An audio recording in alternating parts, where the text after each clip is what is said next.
ଜୟ ଜଗନ୍ନାଥ ଆଜ୍ଞା। ଆସନ୍ତୁ ଆଜି ଶୁଣିବା ପ୍ରେତ କେମିତି ହୁଅନ୍ତି। ପ୍ରେତ ହେଇଗଲା ପରେ କ'ଣ କ'ଣ ସବୁ ହୁଏ ଆସନ୍ତୁ ଶୁଣିବା। ଗୋଟେ ଷ୍ଟୋରିରୁ ମୁଁ କହୁଛି। ପ୍ରେତ କେଉଁମାନେ ହୁଅନ୍ତି? ମଣିଷ ଆମେ ଯାହା ଦେଖୁଛୁ, ସଂସାରକୁ ଆଖିରେ ଦେଖୁଛୁ, ଅନୁଭବ କରୁଛୁ। ଖରା ବର୍ଷା ଶୀତ କାକର ଦୁଃଖ ସୁଖ ଭୋକ ସବୁ ଆମକୁ ଅନୁଭୂତ ହୁଏ। ଶରୀରକୁ ଅନୁଭବ ହୁଏ, ଶରୀରରୁ ଆତ୍ମାକୁ। ଯେତେବେଳେ ଶରୀର ଚାଲିଯାଏ ଆଉ କିଛି ଅନୁଭବ ହିଁ ନଥାଏ। ଆଚ୍ଛା, ଛାଡ଼ନ୍ତୁ ସେ କଥା। ପ୍ରେତ ହୁଏ କେମିତି? ଯଦି କୌଣସି ବ୍ୟକ୍ତି ହଠାତ୍ ତାଙ୍କର ମୃତ୍ୟୁ ଘଟେ, ଆକ୍ସିଡେଣ୍ଟ, ସାପ କାମୁଡ଼ା କି ବାଡ଼େଇକି ମାରିଦେଲା, ବିଷ ଖାଇଦେଲେ, ଦେହ ଖରାପ, ସୁଇସାଇଡ଼, ନିଆଁରେ ପୋଡ଼ି ହେଇ, ଜଳରେ ଡୁବିକି, ଆକାଶରୁ ପଡ଼ିକି ହଠାତ୍ ଯାହାର ମୃତ୍ୟୁ ହେଉଛି, ତାକୁ ସେଇ ଯେଉଁମାନେ ମୃତ୍ୟୁ କଲେ ସେ ମଣିଷମାନେ ପରବର୍ତ୍ତୀ ଷ୍ଟେଜ୍ ତାଙ୍କର ପ୍ରେତ ହୁଅନ୍ତି। ପ୍ରେତ ବି ହୁଅନ୍ତି ନିଜ ଭୁଲରୁ ହିଁ ପ୍ରେତ ହୁଅନ୍ତି। ଯେତେବେଳେ ହଠାତ୍ରେ ବି ମୃତ୍ୟୁ ହେଇଥାଏ, କିଛି ସମୟ ପରେ ପରେ ତାଙ୍କୁ ଯମଦୂତମାନେ ଆସନ୍ତି, ଭଗବାନ ପଠାନ୍ତି ଦୁଇଟା ଦୂତ, ଯେ ତୋ କାମ ସରିଲା ତୁ ଚାଲ। କିନ୍ତୁ ସେ ହଠାତ୍ ମରିଥିବାରୁ କନଫ୍ୟୁଜନରେ ଭ୍ରମରେ ରୁହନ୍ତି, ନାଇଁ ମୁଁ ଆଉ କେଉଁ ଶରୀର ପଶିଯିବି ଆଉ ବଞ୍ଚିଯିବି, କିମ୍ବା ମୁଁ କେମିତି କ'ଣ କରିବି, ମୁଁ ମରିନି ବୋଲି ତାଙ୍କର ଭ୍ରମରେ ରୁହନ୍ତି। କାହାକୁ ବିଶ୍ୱାସ କରନ୍ତି ନାହିଁ, ଯାହାଫଳରେ ସେ ଏଇ ପୃଥିବୀ ପୃଷ୍ଠରେ ପ୍ରେତ ହେଇଯାଆନ୍ତି। ଆଉ ପ୍ରେତ 1000 ବର୍ଷ, 2000 ବର୍ଷ, ଯୁଗ ଶେଷ ପର୍ଯ୍ୟନ୍ତ ବି ପ୍ରେତ ହେଇକି ରୁହନ୍ତି। ଯେତେବେଳେ ତାଙ୍କର ବୁଦ୍ଧି ହୁଏ, ମୁଣ୍ଡ ତ ନଥାଏ, ଯଦି ଜ୍ଞାନ ପ୍ରାପ୍ତି କିଛି ହେଲା, ତେବେ ହିଁ ସେ ଯାଇକି ଉପରୁ ତାଙ୍କ ହିସାବ ନିକାଶ କରିକି ଜନ୍ମ ନେଇପାରିବେ। ନହେଲେ ବର୍ତ୍ତମାନ ପୃଥିବୀରେ ଯୁଗ ଯୁଗ 1000 ବର୍ଷ, 5000 ବର୍ଷ ଭଳିଆ ପ୍ରେତ ଅଛନ୍ତି। ଆଚ୍ଛା, ପ୍ରେତ ରହିଲେ ଅଧିକ ବର୍ଷ ସେ ପିଶାଚ, ଯକ୍ଷ, ଯୋଗିନୀ ଟାକି, ବେତାଳ, ବ୍ରହ୍ମରାକ୍ଷସ ଏଇ ଷ୍ଟେଜ୍କୁ ଟ୍ରାନ୍ସଫର୍ ହୁଅନ୍ତି। ଆଗେ ଏସବୁ ବହୁତ ଜିନିଷ ଦେଖାଯାଉଥିଲା, ଏବେ ବି ଅଛି ହେଲା। ଆପଣ ସେଇଟା ଅନୁଭବ କରିପାରୁନାହାନ୍ତି କ'ଣ ପାଇଁ? ନା ପାଠ ସାଇନ୍ସ ପଢ଼ିଦେଲା ପରେ ଆପଣ ଭାବୁଛନ୍ତି ସେସବୁ ମିଛ। ଏସବୁ କିଛି ମିଛ ନୁହଁ, ଏସବୁ ସତ। ଏ ସମସ୍ତେ ଅଛନ୍ତି ଭାଇ ହେଲା, ଆପଣ ଅନୁଭବ କରିପାରୁନାହାନ୍ତି। ସେଇମାନେ ପ୍ରେତମାନଙ୍କର ଏବେ କେମିତି ହୁଅନ୍ତି ଏଇଟା ମୁଁ ଜାଣିଲି। ପ୍ରେତମାନେ କେଉଁଠି ରୁହନ୍ତି କହିଦେଉଛି ଶୁଣନ୍ତୁ। ଆପଣ ଆଜି ଏଠି କଥା ହେଉଛନ୍ତି, ମୁଁ ଆପଣଙ୍କ ସହିତ କଥା ହେଉଛି, ମୋ ହାତ ହଲୁଛି, ସବୁ ହେଉଛି। ମୋର ଯଦି ହାତ ଦୁଇଟା କଟିଗଲା, ମୁଁ ଅଲଗା ଲୋକ ଯାହାର ହାତ ଥିବ ତାକୁ ଦେଖିଲେ ମୋତେ ଏଇଠି କଷ୍ଟ ହେବ।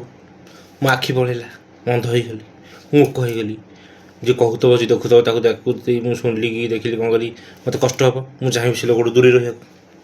ଯେଉଁ ଲୋକଟେ ପ୍ରେତ ହେଲା, ତାର ଶରୀର ସରିଗଲା, ଯେଉଁ ଶରୀରରେ ସେ ଖାଉଥିଲା, ବୁଲୁଥିଲା, ହସୁଥିଲା, ଖେଳୁଥିଲା, କାନ୍ଦୁଥିଲା, କେତେ କ'ଣ କରୁଥିଲା, ସେ ଶରୀର ତାର ନଷ୍ଟ ହେଇଗଲା ପରେ ସେ ଯେତେବେଳେ ଅନ୍ୟମାନଙ୍କୁ ଦେଖେ, ସେ ଖାଉଛି, ପିଉଛି, ବୁଲୁଛି, ହସୁଛି, ଖେଳୁଛି, ତାକୁ ବହୁତ କଷ୍ଟ ହୁଏ, ଚିଚିଡ଼ା ହେଇଯାଏ ସେ।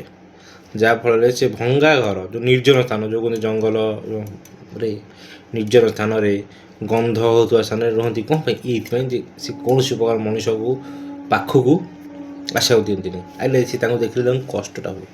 ପୂର୍ବ କଥା ଯେଉଁ ଆପଣ ଦେଖୁଥିବେ, ଭଲ ଭଲ ମୁହୂର୍ତ୍ତ ପୂର୍ବରେ ଆପଣ ବିତେଇଥିବେ, ତାକୁ ଏବେ ମନେ ପକାଇ କେତେ ଦୁଃଖ ଲାଗୁଛି। ସେତେ କେତେ ଖୁସି ହେଇଥିଲେ, କେତେ ଦୁଃଖରେ ଅଛି। ସେଇଭଳି ସେଟା ଶରୀର ଥାଏ, ସେ ବହୁତ ସେଇ ଜିନିଷଟା ଫିଲ୍ କରନ୍ତି। ଶରୀର ନଷ୍ଟ ହେଇଯାଏ, ସେମାନେ ଫିଲ୍ କରନ୍ତି, କଷ୍ଟ ହୁଏ, ଯାହାଫଳରେ ସେ ଏକାକୀ ରୁହନ୍ତି। ସବୁବେଳେ ମନେ ରଖିବେ, ଏ ଧରାମଣ୍ଡଳରେ ଯେତିକି ଆତ୍ମା ଜନ୍ମ ନାହାନ୍ତି ପ୍ରାଣୀ, ତାଙ୍କଠୁ କେତେ ଗୁଣ ଅଧିକ ପ୍ରେତ ଅଛନ୍ତି ଆଜ୍ଞା।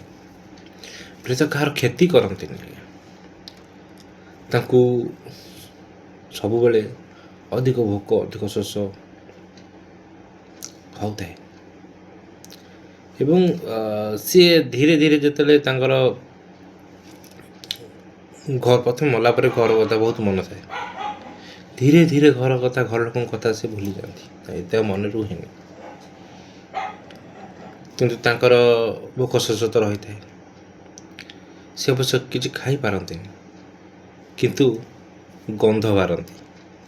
ଗନ୍ଧରେ ସେ ଯେଉଁ ବାସ୍ନା, ଖାଇବାର ବାସ୍ନା ପାଇଁ ସେ ବାସ୍ନା ସେ ତୃପ୍ତି, ଅବଶ୍ୟ ସେ ତୃପ୍ତି ହୁଅନ୍ତିନି, ଶାନ୍ତି ହୁଅନ୍ତିନି, ତଥାପି କିଛିଟା ତାଙ୍କ ମନରେ ଥାଏ, ସେତେବେଳେ ଟିକେ ଶାନ୍ତି ପାଆନ୍ତି, ବେଶୀ ନାହିଁ।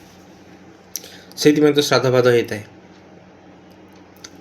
ଆଚ୍ଛା, ସେ କୌଣସି ଲୋକଙ୍କୁ ହଇରାଣରେ କରନ୍ତି ନାହିଁ, କିନ୍ତୁ କିଛି କିଛି ପ୍ରେତ ଅଛନ୍ତି ଯେଉଁମାନଙ୍କୁ ପ୍ରକୃତି କିଛି ଶକ୍ତି ଦେଇଥାଏ, ସେଇମାନେ ହିଁ ଲୋକଙ୍କୁ ହଇରାଣ କରାନ୍ତି।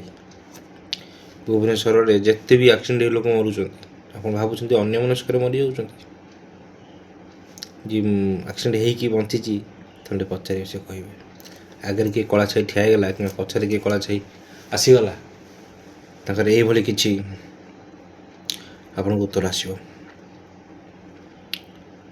ଇଏ ହେଉଛି ପ୍ରେତ କେଉଁଠି ରୁହନ୍ତି, ପ୍ରେତ କେମିତି ହୁଅନ୍ତି, କ'ଣ ଖାଆନ୍ତି।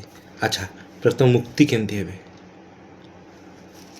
ପ୍ରେତ ମୁକ୍ତି କେମିତି ଆଗ ଆମେ ଜାଣିଲେ ସିନା ଯେ ଏଇ ପ୍ରେତ କେଉଁ ପ୍ରୋବ୍ଲେମ୍ ଅଛି। ଆଚ୍ଛା, ସେ ଜଣେଇବା ପାଇଁ ହିଁ ଆସନ୍ତି, ପ୍ରେତମାନେ ଜଣେଇବା ପାଇଁ ହିଁ ଆସନ୍ତି, କିନ୍ତୁ ଆମେ ଡରିକି ତାଙ୍କୁ ବନ୍ଦୀ କରିଦେଉ, ହଟେଇ ଦେଉ।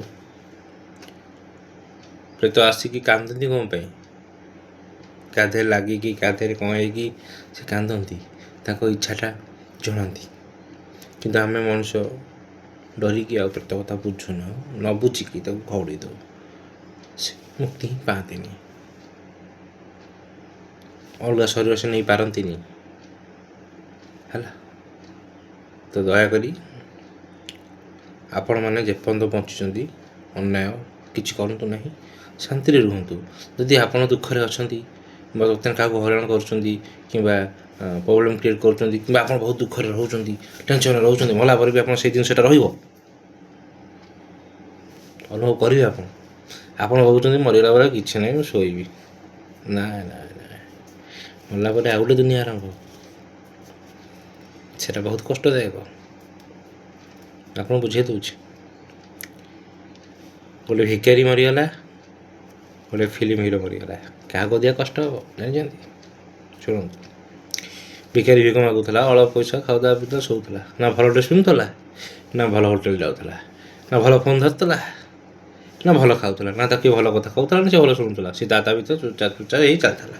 ଯଦି film hero, branded hotel, branded dress, ବହୁତ ଟଙ୍କା, ବହୁତ ଲୋକ ତାକୁ ଫ୍ୟାନ୍, ବହୁତ ଏସରେ ରହୁଥିଲା। ସେଥିରେ ମରିଯିବ, ତା ଆତ୍ମା ବାହାରିବ। ଭିକାରୀ ଯେତେବେଳେ ମରିଯିବ, ତା ଆତ୍ମା ବାହାରିବ। କିନ୍ତୁ ଭିକାରୀ ଆତ୍ମାଟା କ'ଣ କରିବ? ଭାବିବ, ଆରେ ମୁଁ କ'ଣ ସେ ତ ହଇରାଣରେ ତ ବଞ୍ଚୁଥିଲି, ଆଉ ମରିଲା ପରେ କ'ଣ ସେ ଜିନିଷ, ତାକୁ ଏତେ କଷ୍ଟ ହେବନି, ତା ଆତ୍ମାକୁ ଦୁଃଖ କଷ୍ଟ ସହି ଦେଖିଦେଇଛି।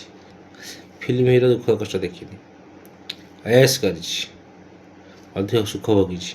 ତ ମରିଲା ପରେ ତା ଆତ୍ମାଟା ବହୁତ କଷ୍ଟ ପାଇବ, କାରଣ ଶରୀର ନଥିବ ନା, ସରିଗଲା ତାର। ଯେଉଁ ଜିନିଷ କରିଚାଲିଛି ସେ ଜିନିଷ ଖୋଜିବ, ଆଉ ପାଇବନି। କିନ୍ତୁ ଭିକାରୀର କିଛି ଦରକାର ହିଁ ନାହିଁ, କାରଣ ସେ କିଛି ପାଇ ହିଁ ନାହିଁ। ବାସ୍, ଆପଣ ଅଙ୍ଗୁର ଖାଇବେ, ଆପଣ ମିଠା ଲାଗିଲା, ଆପଣ ତାଟା ଖାଇବେ। ଭିକାରୀ ଗୋଟେ ଆଉ ଗୋଟେ ଅଙ୍ଗୁର ଖାଇବା ତାକୁ ଖଟା ଲାଗିଲା, ସେ ଗୋଟେ ଖାଇବା, ଅଧା ଫୋପାଡ଼ିଦବ। ଏଇଭଳିଆ ହେଉଛି ଜୀବନ।